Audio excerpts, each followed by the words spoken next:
অন্য কথা পরে হবে, প্লিজ আগে বসুন। অবশ্যই বসবো, তবে তার আগে রাজমহলের তরফ থেকে আপনাদের জন্য সামান্য কিছু উপহার রয়েছে।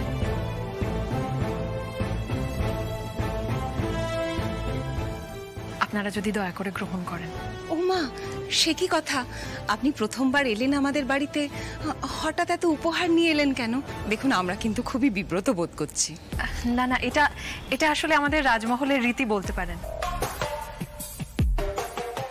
আর খুব সামান্য কিছু রয়েছে, বিশেষ কিছু আনিনি। সামান্য বলছে, খুবই সামান্য। নিবারণ বাবু, এগুলো রাখবার ব্যবস্থা করুন। Yes your highness.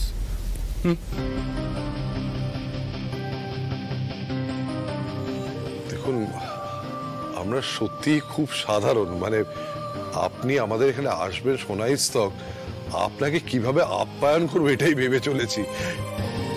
শেষে ভাবলাম যে ঘরোয়া ভাবেই, কিন্তু আপনি এত উপহার এনে আমাদেরকে একটু লজ্জায় ফেলে দিলেন ইউর হাইনেস। ছি ছি ছি ছি, এভাবে বলবেন না মাস্টার মশাই। আপনাকে তো আমরা অন্যভাবেও চিনি, আপনার মতন একজন প্রাজ্ঞ রাজনীতিবিদ।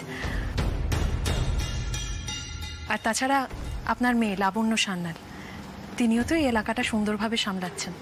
আপনাদের জন্য আমরা সত্যিই গর্ববোধ করি।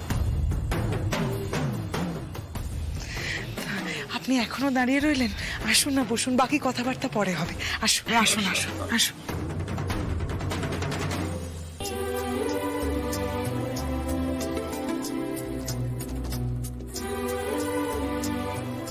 এই তো তোমাদের দুজনের সাক্ষাৎকার পড়লাম কাগজে। বক্সিং চ্যাম্পিয়ন, তাও আবার আন্তর্জাতিক। নমস্কার, আমি ফুলকি দাস, কাগজে পড়েছি। আর তুমি ধানসিঁড়ি রায়চৌধুরী, ঠিক বলেছি তো? একদম ঠিক। কাগজে সাক্ষাৎকার করার পর থেকেই আমার খুব এখানে আসার ইচ্ছা হচ্ছে। দিদি, হাইনেস, ইউর হাইনেস, আমি বলছিলাম কি, কথাবার্তা তো হতেই থাকবে, এবার একটু জলচোখ করে নিন।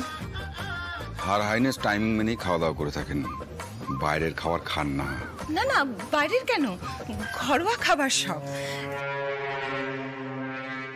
চল, মাস্টারমশাই তো এখানে রইলেনি, আমরা বরং জোগাড় যন্ত্রটা সব করে ফেলি। আপনি কিন্তু আপনার লোকজনদের বলবেন, সবাইকে কিন্তু খেয়ে যেতে হবে। জেঠুমনি, কোনো চিন্তা করো না, আমরা আছি তো, সবাইকে খাইয়ে বাড়ি পাঠাবো। হ্যাঁ,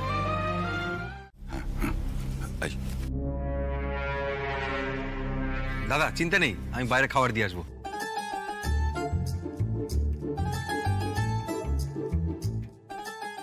আচ্ছা, 1 মিনিট, খাওয়া দাওয়া তো সবই হবে।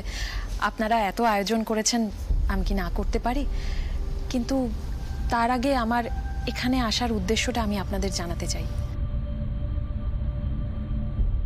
উদ্দেশ্যও আছে? আগে হ্যাঁ, সত্যি কথা বলতে কি, আমি একটা বিশেষ উদ্দেশ্য নিয়েই এখানে আজ এসেছি। আপনাদের যে মেয়ের সাক্ষাৎকার বেরিয়েছে কাগজে, ধানসিঁড়ি রায়চৌধুরী, উকিল, ও অবিবাহিত, তাই তো?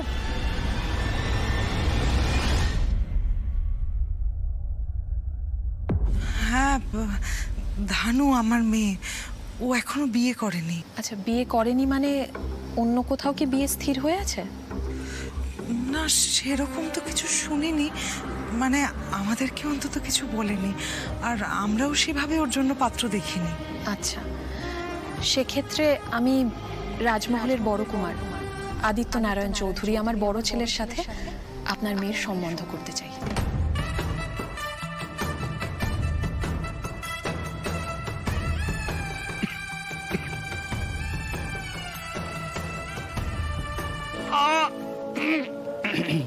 ধানু রে, তুই কি ইদানিং হাত ফাত বুনতে শিখে গেছিস রে?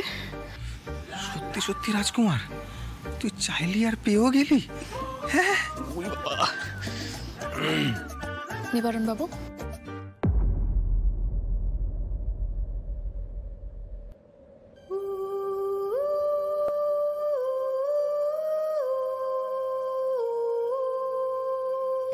এই হলো আমার বড় ছেলে রাজমহলের বড় কুমার শ্রী আদিত্য নারায়ণ চৌধুরী, রাজমহলের পরবর্তী উত্তরাধিকারী। আর সত্যি কথা বলতে কি, যে কাউকে তো আমি বড় কুমারের স্ত্রী হিসাবে গ্রহণ করতে পারি না। সেই দিক থেকে আপনাদের মেয়েকে আমার খুব পছন্দ হয়েছে, বেশ সাহসী বলেও মনে হয়েছে। দেখুন, আবারও বলছি, আমরা কিন্তু খুবই সাধারণ। আমার সত্যিই মনে হয় যে আপনাদের পরিবারের সাথে আমাদের পরিবারের একটা সুন্দর সম্পর্ক তৈরি হোক, সংসার আরও পোক্ত হোক। আর সত্যি বলতে কি, রাজবাড়ির বউ হওয়া তো সবার পক্ষে সম্ভব নয়। সেই দিক থেকে আমার এখানে আসা থেকে এত ভালো লেগেছে, আপনারা এত সুন্দর করে আমাদের আপ্যায়ন করলেন। আমার মনে হয় ধানসিঁড়ি বড় কুমারের যোগ্য স্ত্রী হয়ে উঠতে পারবে।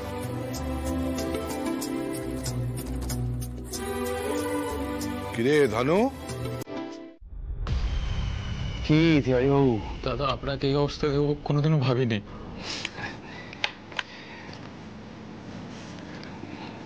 কাজটা হয়েছে? হ্যাঁ দাদা, হয়েছে। তাহলে কাগজটা দাও।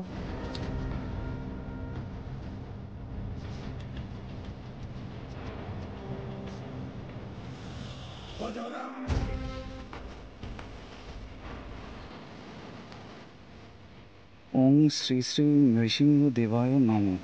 জাতিকার রাজমহল এস্টেটের বড় তরফের প্রথম সন্তান, রাজমহলের দায়িত্বভার গ্রহণ করার জন্য শ্রী শ্রী নৃসিংহদেব জাতিকার রক্ষাকর্তা।